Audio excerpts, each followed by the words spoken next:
हाँ जी, good morning to all of you. और आज हम रजिस्टर पेन ही हमने ऑलरेडी नोट्स बना लिए हैं, हैंडमेड नोट्स मैंने तैयार करे हैं बेटा पूरा चैप्टर के रेजिडेंशियल स्टेटस के। इन नोट्स के अलावा इत्तू सा भी पढ़ने की ज़रूरत नहीं है, एवरीथिंग इज़ कवर, सब कुछ इन नोट्स के अंदर कवर है। एग्जाम के टाइम पे बेटा सिर्फ नोट्स को रिवाइज करके चले जाना, आपका रेजिडेंशियल स्टेटस का और स्कोप ऑफ टोटल इनकम का एक सिंगल पॉइंट भी नहीं कटेगा, ये मेरी गारंटी है आप लोगों को। बस नोट्स जैसे हमने बनाए हैं उसी क्वालिटी के साथ बेटा एक बार हम इस वीडियो को समझ भी लेते हैं। मैं वेद सोनी, आज की क्लास में हम करेंगे सीए इंटर का चैप्टर रेजिडेंशियल स्टेटस। जी सर, फटाफट मुद्दे की बात पे आते हैं। बेटा देखिएगा, कुछ कंट्री टैक्स लगाती हैं सिटीजनशिप के आधार पर और कुछ कंट्री टैक्स लगाती हैं रेजिडेंशियल स्टेटस के आधार पर। रेजिडेंशियल आपने सुना होगा ना, रेजिडेंशियल कॉलोनी, रहने की कॉलोनी। तो रेजिडेंशियल स्टेटस का मतलब होता है निवासीय स्थिति, आप कहाँ पे रहते हैं। भारत ने क्या किया है, सिटीजनशिप को दरकिनार किया है, उसने टैक्स लगाने का जो बेस चुना है वो रेजिडेंशियल स्टेटस है। भारत सरकार के अकॉर्डिंग इनकम टैक्स एक्ट में लिखा गया है, हम टैक्स लगाएंगे जिस बंदे के ऊपर उसकी नागरिकता से हमें कोई लेना देना नहीं है, वो बंदा बस यहाँ पे रहता हो, यहाँ रेजिडेंशियल स्टेटस की कंडीशन पूरा करता हो, हम उसे टैक्स ले लेंगे, उसकी नागरिकता चाहे कहीं की भी क्यों ना हो।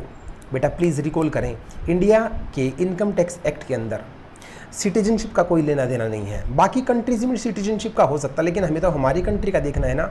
भारत सरकार बोलती है हमें टैक्स लेने के लिए नागरिकता से कोई वास्ता नहीं, जो यहाँ पे रेजिडेंशियल स्टेटस की कंडीशंस पूरी करेगा हम उसे टैक्स ले लेंगे। एक पॉइंट क्लियर बेटा। अगर ऑब्जेक्टिव में किसी इंटरव्यू में आपसे पूछा जाता है कि सिटीजनशिप का और रेजिडेंशियल स्टेटस एक ही चीज़ होती है, तो आप बोल दीजिएगा नहीं, जहाँ हम जन्म लेते हैं हम नागरिक तो उस देश के बनते हैं, और रेजिडेंट हम किसी भी कंट्री के हो सकते हैं बेटा। रेजिडेंट हम किसी भी कंट्री के हो सकते हैं, हम जहाँ रहेंगे वहीं के क्या बन जाएंगे, रेजिडेंट। एक पॉइंट क्लियर। सर अब भारत पे आ जाइए, बाकी कंट्री को छोड़िए। इंडिया में टैक्स लगेगा या नहीं लगेगा, दो चीज़ों पे डिपेंड करता है। इंडिया में टैक्स लगेगा या नहीं लगेगा, बहुत बारीक और बहुत सरल विश्लेषण मैं आप लोगों को बता रहा हूँ बेटा, प्लीज़ ध्यान सुनना। इंडिया में टैक्स लगेगा या नहीं लगेगा ये दो चीज़ों पर डिपेंड करता है। पहला उसका रेजिडेंशियल स्टेटस क्या है और दूसरा उसकी टाइप ऑफ इनकम क्या है। सर रेजिडेंशियल स्टेटस क्या दिखाता है, उस कंट्री से आपका नाता क्या है, उस बंदे का नाता क्या है, ये दिखाएगा कौन, residential status. Type of income, उस इनकम का इंडिया से क्या कनेक्शन है। या तो भाई देखो, इंडिया बहुत बहुत टैक्स बर्डन वाली कंट्री है, तो ये छोड़ती नहीं बेटा। ये क्या बोलती है, या तो बंदे का कनेक्शन इंडिया से हो जाए, इनकम का हो चाहे ना हो, बंदे का कनेक्शन इंडिया से हो गया, टैक्स ले लेंगे। अगर बंदे का कनेक्शन नहीं है और इनकम का कनेक्शन कोई इंडिया से भिड़ गया तो भी हम टैक्स ले लेंगे। तो दोनों में से बेटा दो कनेक्शन भिड़ जाए तो टैक्स लेना ही लेना है। अगर दोनों में से कोई एक कनेक्शन भी फिट हो जाता है तो इंडियन गवर्नमेंट टैक्स लेना नहीं छोड़ती। प्लीज़ फटाफट एक बार रिकॉल कीजिएगा, इंडिया में टैक्स दो बेसिस पे लगाया जाता है, रेजिडेंशियल स्टेटस के आधार पर, टाइप ऑफ इनकम के आधार पर। टाइप ऑफ इनकम क्या शो करती है बेटा, उस इनकम का इंडिया से क्या कनेक्शन है। रेजिडेंशियल स्टेटस क्या शो करता है बेटा, उस पर्सन का इंडिया से क्या कनेक्शन है। इन दोनों में से कोई भी कनेक्शन सेट बैठ जाए हम उसे इनकम टैक्स लेके रहेंगे। तो चलिए अब लगे हाथ इस पर्सन का भी जवाब हमारे पास आ गया है। लोग कहते हैं सर रेजिडेंशियल स्टेटस का चैप्टर हम क्यों पढ़ते हैं, इसको इनकम टैक्स एक्ट में क्यों डाला गया है। बेटा मैं तो कहता हूँ ये चैप्टर सबसे पहले ही करना चाहिए। बताओ क्यों। अरे किसी बंदे की इनकम पे टैक्स लगेगा या नहीं लगेगा डिपेंड करता है इन दो कनेक्शंस पे। अगर ये दो कनेक्शन ही नहीं है, अगर ये दोनों कनेक्शन ही नहीं है, ना तो उस बंदे का कोई इंडिया से कनेक्शन, ना उसकी कोई इनकम का इंडिया से कनेक्शन, तो बेटा उसकी इनकम निकाली क्यों रही हो, क्योंकि उसके ऊपर तो टैक्स लगना ही नहीं है। समझे। अब कोई पूछे आपसे कि रेजिडेंशियल स्टेटस का चैप्टर क्यों पढ़ते हैं, तो आप जवाब दे पाएंगे to determine the tax liability of that person. उस बंदे की टैक्स लायबिलिटी, उसकी टैक्स एप्लीकेबिलिटी, सॉरी उसके ऊपर टैक्स एप्लीकेबिलिटी आएगी या नहीं आएगी, इसको देखने के लिए पढ़ा जाता है चैप्टर कौन सा, रेजिडेंशियल स्टेटस। अब एक बार फटाफट इसके सेक्शन देखते हैं बेटा। सेक्शन 5 है स्कोप ऑफ टोटल इनकम, जो मैंने बताया था टाइप ऑफ इनकम, उसके बारे में बात करेगा बेटा, कौन सी इनकम पे टैक्स लगेगा नहीं लगेगा। सेक्शन 6 बताता है रेजिडेंशियल स्टेटस के बारे में। Section 7 income deemed to be received in India, कौन सी इनकम तुम कहीं मर्जी कमा लो लेकिन उसको भारत में माना जाएगा, deemed to be received in India, Bharat में प्राप्त हुई मान ली जाएगी। इसको बड़ा डिटेल में हम समझेंगे आने वाली वीडियोस के अंदर बेटा, लेकिन फिलहाल मैं एक बार आपको सेक्शंस रिमाइंड करा दूं।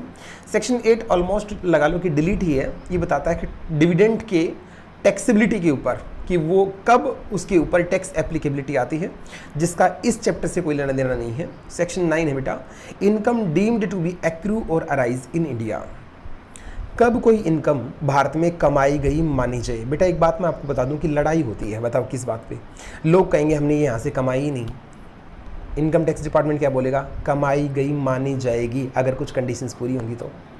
लोग कहेंगे हमने तो इनकम इंडिया में रिसीव ही नहीं करी, तो इनकम टैक्स डिपार्टमेंट बोलेगा हमने सेक्शन बना रखा, हम देखेंगे इंडिया में रिसीव हुई या नहीं हुई है। तो जैसे ही इनकम कोई कहीं मर्जी कमा लो, इंडिया में रिसीव कर लो टैक्स दे दो। यहाँ से कमा ली तो भी टैक्स देना है, यहाँ रिसीव कर ली तो भी टैक्स देना है। इनके ऊपर डिटेल चर्चा हम करेंगे, लेकिन फिलहाल इन सेक्शंस में से बेटा 7 और 9 के आगे इंपॉर्टेंट मार्क कर लो। 6, 7 एंड 9, 8 के अलावा सारे इंपॉर्टेंट है, वैसे हम ये कह सकते हैं बेटा। 5 आपका स्कोप ऑफ टोटल इनकम का याद कर लीजिएगा बेटा। Section 6 residential status. Section 7 deemed to be received, deeming fiction बेटा, deemed to be received in India.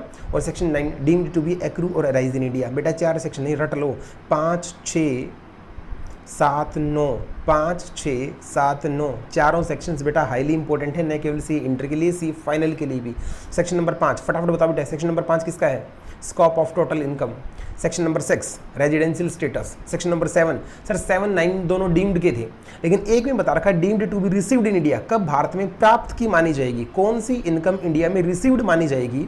और 9 है कौन सी इनकम इंडिया में कमाई गई मानी जाएगी। एक्रू और अराइज होता बेटा उपार्जित करना या कमाना। जी सर, इन सभी को मैं डिटेल में आगे समझाऊंगा आपको। ये लीजिए, सबसे पहले बेटा हमने स्टार्ट किया सेक्शन 6 जिसका आगे लिख रखा है रेजिडेंशियल स्टेटस।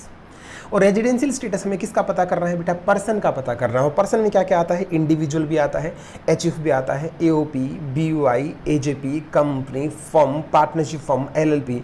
सर क्या हम सभी बंदों का, जितने भी आपने पर्सन गिनवाए, क्या सभी का रेजिडेंशियल स्टेटस में पता करना है? जी बेटा बिल्कुल पता करना है। सर ये तो बहुत लंबा चला जाएगा। जी नहीं, आप सिर्फ एक का ही मुश्किल होता है बेटा। इंडिविजुअल का अगर आपको रेजिडेंशियल स्टेटस पता करना आ गया तो चैप्टर 90% खत्म हो जाएगा। बाकी का तो सिर्फ कंट्रोल मैनेजमेंट के आधार पर होता है, वो 1 मिनट का चुटकी का गेम है। तो सबसे ज़्यादा टाइम किस में लगना है? जो इंडिविजुअल होते हैं, जो हम जैसे लोग होते हैं, इन लोगों का रेजिडेंशियल स्टेटस कैसे निकलता है।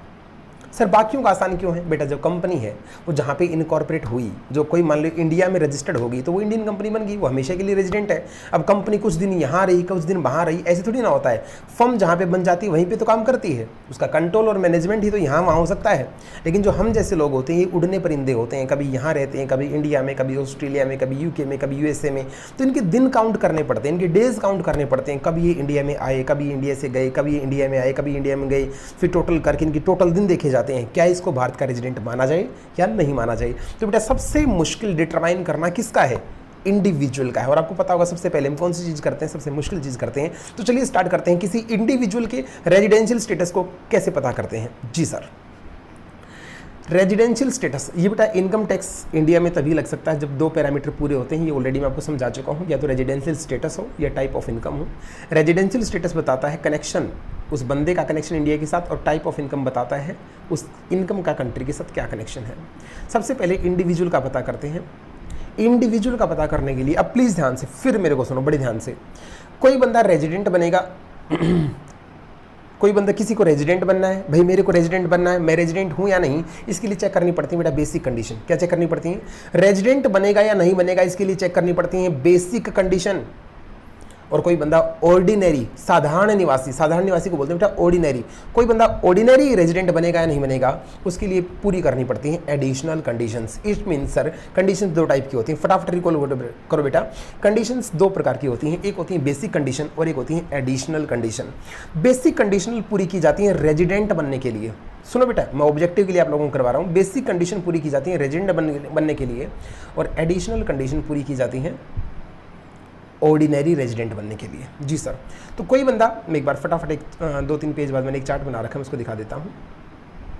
ये एक इंडिविजुअल है जो ऊपर है, ये या तो ये रेजिडेंट बनेगा या ये नॉन रेजिडेंट बनेगा। इन दोनों में से एक ही तो काम हो सकता है बेटा, या तो ये रेजिडेंट बनेगा या क्या बनेगा? Non resident. अब रेजिडेंट के नीचे लिख रखा है मैंने बेसिक कंडीशंस, वो क्या है मैं आपको समझाऊंगा। फिलहाल बस मोटा मोटा एक बार ओवरव्यू ले लो। अगर वो बेसिक कंडीशन पूरी कर देता है, 2 बेसिक कंडीशन होती है, उनमें से कोई भी एक पूरी कर देगा तो वो रेजिडेंट तो बन गया। अब रेजिडेंट के बाद क्या चेक करना है? वो ROR बनेगा या NOR बनेगा। अब सवाल है ROR क्या होता है? Resident and ordinary resident. NOR क्या होता है? Not ordinary resident. सर अच्छा नहीं लग रहा बेटा, याद करो इन चीज़ों को, अच्छा लगे चाहे ना लगे। ROR resident and ordinary resident, और NOR मतलब बेटा नॉट ऑर्डिनरी रेजिडेंट। सबसे पहले कोई इंडिविजुअल है या तो वो रेजिडेंट होगा या नॉन रेजिडेंट होगा। रेजिडेंट सिर्फ तभी बनेगा जब वो बेसिक कंडीशन को पूरी कर देगा। बेसिक कंडीशन पूरी करते ही वो क्या बन गया, रेजिडेंट। अब क्या चेक करें, या तो वो ऑर्डिनरी है या वो नॉट ऑर्डिनरी है। ऑर्डिनरी बनने के लिए उसको दो एडिशनल कंडीशन को दोनों को पूरा करना पड़ेगा। सर अब सवाल बताओ ये बेसिक कंडीशन क्या है और ये एडिशनल कंडीशन क्या है, चलिएगा समझते हैं। अब वापस अपना स्टार्टिंग से ही आ जाते हैं। ये रही बेटा basic condition. Basic condition for all, basic condition for all, सभी के लिए बेसिक कंडीशन मतलब फॉर ऑल का मतलब ये नहीं है कि कंपनी फॉर्म ना, इंडिविजुअल्स में सभी तरीके के इंडिविजुअल्स की बेटा यहाँ पे दो कैटेगरी होती हैं, एक स्पेशल कैटेगरी, एक नॉर्मल कैटेगरी। तो यह नॉर्मल कैटेगरी के इंडिविजुअल्स की हम बात कर रहे हैं। बेसिक कंडीशन दो होती हैं, कोई भी एक कंडीशन पूरी कर दो, बधाई हो, आप क्या बन गए, रेजिडेंट। दो बेसिक कंडीशन कौन सी हैं। आगे जो साल है बेटा वो लिख रखा है असेसमेंट ईयर। ये आपका असेसमेंट ईयर है, ये आपका प्रीवियस ईयर है। पीछे वाले साल को क्या बोलते हैं बेटा, प्रीवियस ईयर, और आगे वाले साल को क्या बोलते हैं, असेसमेंट ईयर।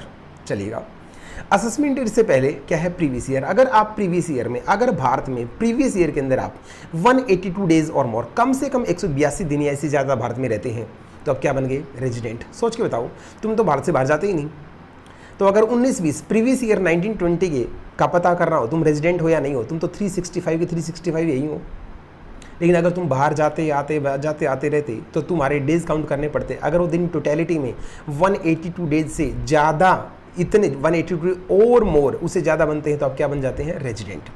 लेकिन अगर किसी भाई से, किसी भी बंदे से अगर पहली कंडीशन पूरी नहीं होती, किसी से पहली कंडीशन पूरी नहीं होती, तो एक तरीका और है जिसके द्वारा वो रेजिडेंट बन सकता है। दूसरा तरीका क्या है, ये लीजिएगा दूसरा तरीका आपके सामने। असेसमेंट ईयर को छोड़ दो, प्रीवियस ईयर में सिर्फ 60 और मोर, प्रीवियस ईयर के अंदर वो तो 60 दिन या इससे ज़्यादा रहे, और इससे पीछे के 4 साल, 1 साल 2 साल 3 साल 4 साल, जैसे मैंने बना के दिखा रखा है। इन 4 सालों में कुल मिला के वो 365 दिन या इससे ज़्यादा अगर भारत में रहता है, तो भी इसको रेजिडेंट मान लिया जाएगा। फटाफट बेटा इन चीज़ों को रिवाइज कर लो। बेसिक कंडीशन दो होती हैं, इन दोनों के बीच में मैंने और लगा रखा है। इट मीन्स कोई भी एक कंडीशन पूरी करो और बन जाओ भारत के क्या, रेजिडेंट। रेजिडेंट कैसे बनते हैं, पहली बेसिक कंडीशन, असेसमेंट ईयर को इग्नोर करो, क्या आ गया, प्रीवियस ईयर। ध्यान दें, बेसिक कंडीशन प्रीवियस ईयर में चेक होती है, बेसिक कंडीशन प्रीवियस ईयर में चेक होती है। कौन सा प्रीवियस ईयर, हमारे असेसमेंट ईयर के साथ वाले को बोलते हैं रेलिवेंट प्रीवियस ईयर, जिसके लिए आप ढूंढ रहे हैं उसको क्या बोलते हैं बेटा, रेलिवेंट प्रीवियस ईयर। जी सर, अगर आप प्रीवियस ईयर में, रेलिवेंट प्रीवियस ईयर में 182 डेज और मोर, 182 दिन इससे ज़्यादा भारत में रहते हैं, बधाई आप रेजिडेंट बन गए हैं। लेकिन अगर आप 182 दिन की कंडीशन पूरी नहीं कर पाए, तो एक मौका और आपके पास, क्या, जिससे आप फिर भी रेजिडेंट बन सकते हैं। आप प्रीवियस ईयर में सिर्फ 60 डेज ये कंडीशन पूरी कर दो, 60 दिन या इससे ज़्यादा, लेकिन इससे पीछे के 4 साल, 1 साल 2 साल 3 साल 4 साल, पीछे के 4 सालों में आपको 365 डेज भारत में कम से कम आपको रहा हुआ होना जरूरी है। इन दोनों में से कोई भी कंडीशन पूरी कर दो, आप क्या बन जाएंगे, रेजिडेंट। चलिएगा, सर एक बात बताओ, आपने ये क्यों कहा दो कैटेगरी होते हैं, एक नॉर्मल कैटेगरी, एक स्पेशल कैटेगरी। इस नॉर्मल कैटेगरी में और स्पेशल कैटेगरी में क्या फ़र्क है सर? बेटा नॉर्मल कैटेगरी में जितने भी इंडिविजुअल्स आते हैं, इन दोनों कंडीशंस में से कोई भी एक पूरा कर दें, बड़ी ध्यान सुनना, कोई भी एक पूरी कर दो, क्या बन जाओगे, रेजिडेंट। जैसा कि मैंने बताया था, दो कंडीशंस में से कोई भी एक पूरी करो, क्या बन जाओगे, रेजिडेंट। लेकिन जो स्पेशल कैटेगरी वाले लोग हैं, उसमें 3 ही टाइप के लोग आते हैं बेटा, उनको सिर्फ एक ही कंडीशन, उनके लिए सेकंड कंडीशन, ये वाली कंडीशन बेटा उनके लिए होती ही नहीं होती है कंडीशन। उनको अगर रेजिडेंट बनना है तो सिर्फ 182 डेज ही रहना होगा, उनके लिए सेकंड कंडीशन अवेलेबल नहीं होती। तो ऐसे कौन से लोग हैं जिनके लिए सेकंड कंडीशन मिटा दी गई है, उनको इस कंडीशन का बेनिफिट नहीं मिलता। ये लो जी, ये है स्पेशल कैटेगरी। इन लोगों के लिए सिर्फ फर्स्ट कंडीशन अवेलेबल होती है। इनको अगर रेजिडेंट बनना है तो इनको प्रीवियस ईयर में हर हालात में 182 दिन से ज़्यादा बेटे रहना पड़ेगा। ऐसे कौन लोग हैं? पहला केस बेटा, वो बंदा इंडिविजुअल है। जी सर, इंडिविजुअल की तो हम बात कर ही रहे हैं, प्लस इंडिया का सिटीजन है, भारत की नागरिकता उसके पास है, प्लस वो इंडिया छोड़ के जा रहा है, इंडियन सिटीजन है, इंडिविजुअल है, बाहर छोड़ के जा रहा है। और छोड़ने का पर्पज़ क्या है? दो पर्पज़ हो सकते हैं छोड़ने का। इंडिया छोड़ के जा रहा है, या तो वो बाहर कोई बिजनेस करने के लिए जा रहा है, प्रोफेशन करने के लिए जा रहा है, या एम्प्लॉयमेंट जॉब पाने के लिए जा रहा है, बिजनेस, प्रोफेशन और एम्प्लॉयमेंट। दूसरा, या वो भारत के जहाज, जो शिप चलते हैं ना बेटा, जो जलयान होते हैं, जो शिप होते हैं, पानी के जहाज होते हैं, उनका क्रू मेंबर है, जहाजी बेड़े का मेंबर है। ये शिप वाले जो जहाज होते हैं बेटा, ये समुद्र के अंदर कई दिन की लंबी यात्रा करके आते हैं। तो या तो वो इंडियन शिप का मेंबर है और जहाज के रास्ते इंडिया को लेफ्ट कर रहा है, या कोई बंदा इंडिया का सिटीजन है और इंडिविजुअल भी है और इंडिया को छोड़ के जा रहा है बाहर बिजनेस, प्रोफेशन या एम्प्लॉयमेंट के लिए। ऐसे लोगों के लिए बेटा ऐसे लोगों के लिए, इन लोगों का अगर रेजिडेंशियल स्टेटस पता करना हो तो इनके लिए 60 डेज़ वाली कंडीशंस अवेलेबल नहीं होती, इनके लिए 182 डेज़ की कंडीशंस एप्लीकेबल होती है। दूसरा पॉइंट, इंडियन सिटीजन है plus person of Indian origin है। ऊपर वाली कैटेगरी में बेटा ध्यान सुनो, सिर्फ लिख रखा था इंडियन सिटीजन, ये टेक्स्ट बड़ा खतरनाक है बेटा। ऊपर में सिर्फ क्या था, इंडियन सिटीजन, नीचे जो बता रहा हूं उसमें इंडियन सिटीजन भी हो सकता है, पर्सन ऑफ इंडियन ओरिजिन भी हो सकता है। अब आपके मन में सवाल आ रहा होगा, सर ये पर्सन ऑफ इंडियन ओरिजिन क्या होता है? नेक्स्ट पेज बेटा मैं आपको समझाने वाला हूँ पर्सन ऑफ इंडियन ओरिजिन क्या होता है। बीइंग आउटसाइड इंडिया, रहता बाहर है, कोई बंदा है तो इंडिया का सिटीजन, नागरिक है, लेकिन रहता बाहर है। जैसे कोई डॉक्टर है बेटा इंडिया का, वो जर्मनी में रहता है, comes to visit in India, India में घूमने के लिए या किसी पर्पज के लिए आ रहा है, विजिट करने के लिए इंडिया में आ रहा है। कब आ रहा है? हमारे प्रीवियस ईयर में आ रहा है। तो ऐसे बंदे का अगर रेजिडेंशियल स्टेटस पता करना हो तो उसके लिए भी 60 डेज़ वाली कंडीशन एप्लीकेबल नहीं होती बेटा, 182 डेज़ की कंडीशन एप्लीकेबल होती है। मैं बिना देखे रिवाइज कराऊँ आपको, सबके लिए दो कंडीशन, एक कौन सी 182 डेज़ की और एक कौन सी 60 डेज़ की। लेकिन 3 टाइप के लोग ऐसे होते हैं जिनके लिए ये 60 डेज़ वाली कंडीशन छीन ली जाती है। फर्स्ट, आप इंडियन सिटीजन हो, ओरिजिन नहीं सिटीजन हो, प्लस आप इंडिया इंडिविजुअल हो, और प्लस आप इंडिया छोड़ के जा रहे हो क्या करने के बाद, बिजनेस करने के लिए, प्रोफेशन करने के लिए, जॉब करने के लिए। सेकंड पॉइंट, या आप इंडियन जहाजी बेड़े के क्रू मेंबर हो। तीसरा, या बाहर रहते हैं लेकिन आप इंडिया में आ रहे हैं विजिट करने के लिए। ये 3 टाइप के लोग ऐसे होते हैं। लेकिन जो विजिट करने के लिए आ रहा है उसमें एक कैटेगरी प्लस हो गई थी, क्या? Person of Indian origin. जी सर। अब जिन बच्चों को ये नहीं पता ये पर्सन ऑफ इंडियन ओरिजिन क्या होता है बेटा, ये सुन लो। मैं वेद सोनी खुद, या मेरे पेरेंट्स, मेरे माँ बाप, या मेरे ग्रैंड पेरेंट्स, मेरे दादा दादी। सर दादा दादी जो आपके पापा के मम्मी पापा हैं या आपके मम्मी के मम्मी पापा हैं, मतलब आपके नाना नानी और दादा दादी। बेटा ध्यान दीजिए, इस ग्रैंड पेरेंट्स के अंदर सिर्फ दादा दादी नहीं, यहाँ पे नाना नानी भी कवर है। मैंने लिख दिया नीचे, इंक्लूडिंग मदर पेरेंट्स। मैं, मेरे मम्मी पापा या मेरे दादा दादी या मेरे नाना नानी अगर पैदा हुए थे कहाँ? Were born in undivided India, अविभाजित 1947 से पहले जो भारत पाकिस्तान सब कुछ एक था, तो अनडिवाइडेड इंडिया के अंदर अगर पैदा हुए थे हम में से कोई भी, तो हम बेटा माने जाएंगे पर्सन ऑफ इंडियन ओरिजिन। मैं आपसे क्वेश्चन करता हूं, बताना। मेरा जन्म यूके में हुआ है। मेरा जन्म कहाँ हुआ है? यूके में। कब हुआ था? 1988 में यूके में मेरा जन्म हुआ था। लेकिन मेरे दादाजी जो थे वो 1932 में इंडिया में पैदा हुए थे।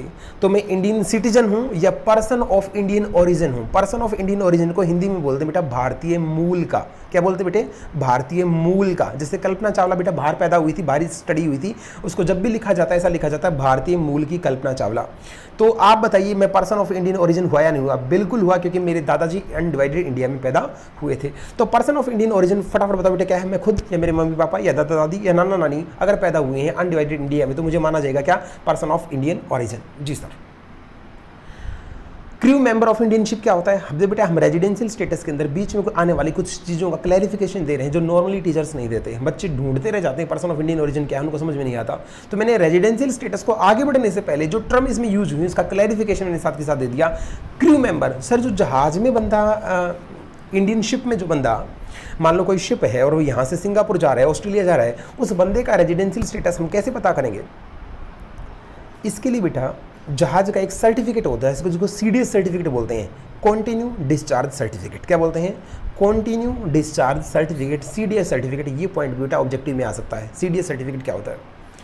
उस सर्टिफिकेट के ऊपर जब कोई जहाज यहाँ से जाता है तो उस सर्टिफिकेट पे किस बंदे ने किस दिन जहाज में ज्वाइन किया था और कब उससे साइन ऑफ किया था, जहाज वापस आके उस बंदे ने साइन ऑफ कब किया था, उसकी डेट डली हुई थी।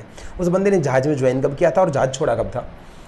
तो जब तक का पीरियड उस CDS सर्टिफिकेट के अंदर होता है, मान लिया जाता है वो बंदा इंडिया से बाहर था, एक्सक्लूड कर दिया जाता है वो पीरियड इंडिया से बाहर था।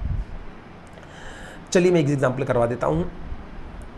उससे पहले शायद आपको एक बात मुझे और बतानी पड़ेगी बेटा, इंडिया सिर्फ लैंड इंडिया नहीं कवर है, यहाँ पे समुद्र के अंदर भी हमारा भारत है। जो इंडिया की कोस्ट लाइन है, जो इंडिया की समुद्री लाइन है, उसके 12 नॉटिकल माइल तक, नॉटिकल माइल होते हैं बेटा, जैसे सड़क की दूरी किलोमीटर में नपती है, ऐसे ही समुद्र की दूरी नॉटिकल माइल्स में नपती है। और कोई पूछे सर 1 नॉटिकल माइल में कितने किलोमीटर होते हैं, तो लगभग बेटा 1.25 किलोमीटर होते हैं, 1.852 किलोमीटर होते हैं। एक नॉटिकल माइल होती है, एक सिंपल माइल होती है। एक नॉटिकल माइल में 1.1515 माइल होती हैं और 1.852 किलोमीटर होती है। समुद्र में 12 नॉटिकल माइल तक भी क्या है, इंडिया है। अगर कोई बंदा वहाँ पे रह के काम ना करके समुद्र में पानी में पड़ा रह के काम कर रहा है और बोल रहा है मैं टैक्स किस नाम का दूँ, मैं तो इंडिया में रहता ही नहीं, तो उस बंदे को पकड़ के भी इंडियन गवर्नमेंट टैक्स ले लेगी। क्यों? क्योंकि तू समुद्री पानी जिसमें रह रहा है ना वो भी भारत का ही पानी माना जाता है। तो फटाफट बताइए बेटा, समुद्र में इनकम टैक्स एक्ट के अकॉर्डिंग 12 नॉटिकल माइल तक ये हमारी सीमा है, इसके 12 नॉटिकल माइल तक भी क्या मान लिया जाएगा, इंडिया मान लिया जाएगा। अगर आप वहाँ भी रहते हैं तो आपको deemed to be stay in India माना जाएगा। अब मैं आपसे एक एग्जांपल जैसे मैं बता रहा था, मिस्टर आनंद नाम का एक बंदा है, क्रू मेंबर है, जाजी बीडे का मेंबर है, जहाज जा रहा है बेटा सिंगापुर। इंडिया से कहाँ जा रहा है? सिंगापुर। सीडी सर्टिफिकेट में डिटेल लिख रखी हैं। उस बंदे ने ज्वाइन किया था जहाज को 6 जून 2019 को और साइन ऑफ कर दिया था 9 दिसंबर 2019 को। आपको इस बंदे का रेजिडेंशियल स्टेटस पता करना है। इससे पहले सर वो कहाँ रहता था बेटा? मान लो इससे पहले वो परमानेंट इंडिया में था। अब आपको 19-20 का स्टेटस बताना है उसका। फटाफट इसके दिन गिन लो कितने हैं। 6 जून से ही उसको इंडिया से एक्सक्लूड मान लिया जाएगा और 9 दिसंबर तक उसको भारत से बाहर समझा जाएगा। तो जून के अंदर बेटा 30 दिन होते हैं, तो 6 जून से तो बाहर मान लिया ना, तो 25 दिन तो ये हो गए। जुलाई के 31, अगस्त के 31, सितंबर के 30, अगस्त के 30, नवंबर के 30 और दिसंबर के 9। तो इस टाइप से हम टोटल अगर करेंगे तो 187 डेज आपके निकल के आएंगे। 187 दिन वो भारत से बाहर था। टोटल दिन होते बेटा 365 में से अगर 187 डेज माइनस कर देंगे तो बेटा इसके दिन बचे 179। अब आप बताओ क्या ये इंडिया के अंदर रेजिडेंट माना जाएगा या नहीं माना जाएगा? सर दूसरी कंडीशन तो ये पूरी कर रहा है बेटा, दूसरी कंडीशन तो इसके लिए है ही नहीं। ये स्पेशल कैटेगरी का पर्सन है, इसलिए क्वेश्चन आपको करवा रहा हूँ। ये स्पेशल कैटेगरी का है, इसके लिए वो 60 डेज वाली कंडीशन एप्लीकेबल नहीं होती। इसको अगर भारत का रेजिडेंट बनना है तो कितने दिन कम से कम रहना पड़ेगा? 182 डेज रहना पड़ेगा। लेकिन बेटे ये तो 179 डेज रह पाया है, इसलिए ये बंदा यहाँ का क्या है, रेजिडेंट नहीं बन पाया, क्योंकि इसे बेसिक कंडीशन पूरी नहीं हो पाई। सर अब ये क्या बन गया बेटा? जो बेसिक कंडीशन पूरी नहीं करते उसको बोलते हैं नॉन रेजिडेंट। क्या बोलते हैं? Non resident. चलिएगा नेक्स्ट वीडियो में हम कवर करेंगे बेटा एडिशनल कंडीशंस क्या होती हैं, फिर इसके 2 प्रैक्टिस के क्वेश्चन करेंगे और फिर बाकी धीरे धीरे पार्ट में हम कवर करेंगे अदर रेजिडेंशियल स्टेटस। मिलते हैं बेटा नेक्स्ट वीडियो के अंदर।